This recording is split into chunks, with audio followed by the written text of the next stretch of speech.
Hi everyone, Colin, Mull Historical Society here.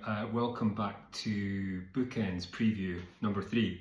So these are my little works in progress as I'm rehearsing for the February dates in May. So MHS with special guest authors, February 8th, Òran, Glasgow, 9th, Yes, Manchester, and 10th, Bush Hall, London. So hopefully see some of you along, and today I'm going to zone in on the new album, In My Mind There's a Room, and also be playing that in its entirety, but with Loss and This Is Hope in Glasgow as well. So at each time I'll kind of zone in on maybe a different album and try and refamiliarise myself, and maybe you, with some of these songs. So the reason for the room concept with the new album was that I had an unexpected invite to go back home to Tobermory, Mull, to record in quite a significant space for me and unexpected, which was the bank flat on Tobermory Main Street, which is the building that my grandparents lived in for 40 plus years. My grandfather was the bank manager, Angus MacIntyre, and also known as the Bard of Mull. He was a kind of published poet all his life. So a good friend, Gordon McLean, back home, has taken over this space as a recording studio, which was just remarkable news, really. And I thought it was a good opportunity for me to kind of bring together my writing side and music side. And how I did that was to invite some of my favourite authors, leading authors, if they would be interested in providing original words on a significant room to them, that I would then record in this significant room and rooms to me. And that's really what's happened. So I'm going to focus in on a couple of those songs for you now. The Red Flame Downer is by the author Stephen Kelman, and Somebody Else's Life is by the children's author Jacqueline Wilson. So, and maybe just to say, on the tour I will have some of the featured authors from the Room album. So Queen of Crime, Val McDermid, Stephen Kelman, as I mentioned, who is a kind of Booker shortlisted author of Pidgin English, James Robertson, historical writer, but also writes in other genre, and the legend that is Liz Lochhead, who is the former Scottish Macker or Poet Laureate. So they've all featured on the album. So I'm going to jump into that now, those two songs, and maybe explain a little bit of how I made the albums, made these particular tracks. Before that, an object of the day.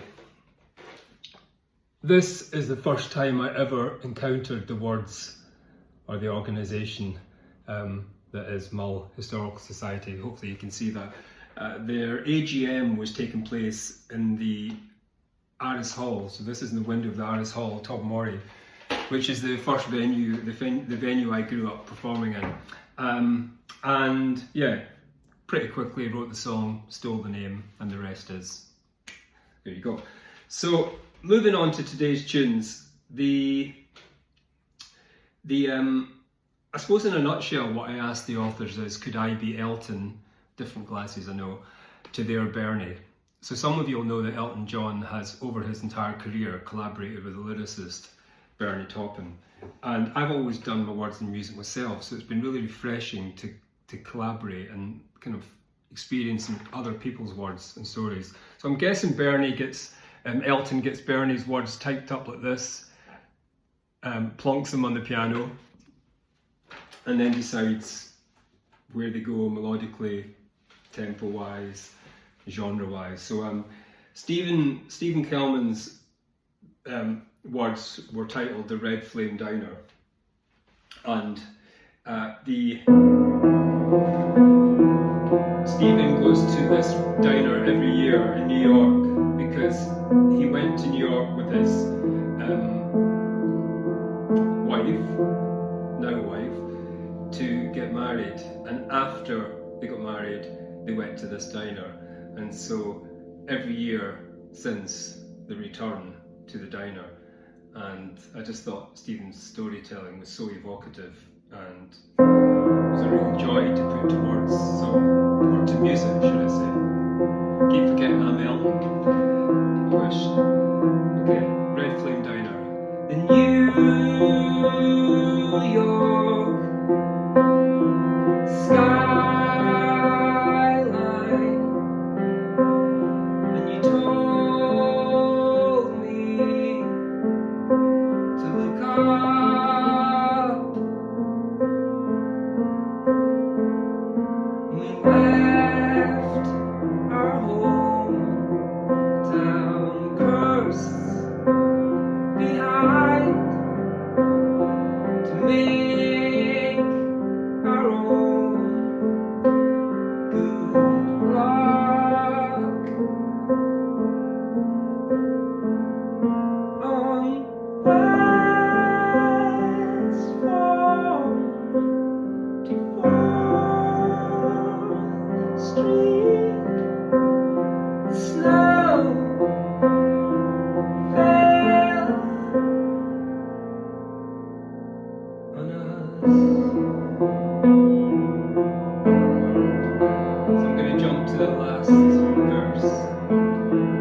So that's some of the Red Flame Diner. The lights went out on Broadway, we didn't climb the Christmas tree, or actually the other way around, but I was yet to do that in terms of the final recording. Alright, so I'm going to jump on to this scrawled mess, which began with, again, very evocative words from Jacqueline Wilson. So we're going to meet a 17-year-old Jacqueline Wilson here. So her story, her room, was discovered when she was at that age, travelling to a new country, to her first room, her first writer's room, her first room of her own. And I call this Somebody Else's Life. And it was in Dundee, so travelling from sort of southeast England to Dundee. And actually she was going for a job to start at DC Thomson, the publisher, who now publish the Jacqueline Wilson magazine. So that's some journey.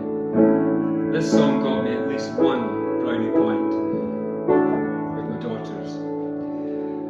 One. Grey dawnlight, voices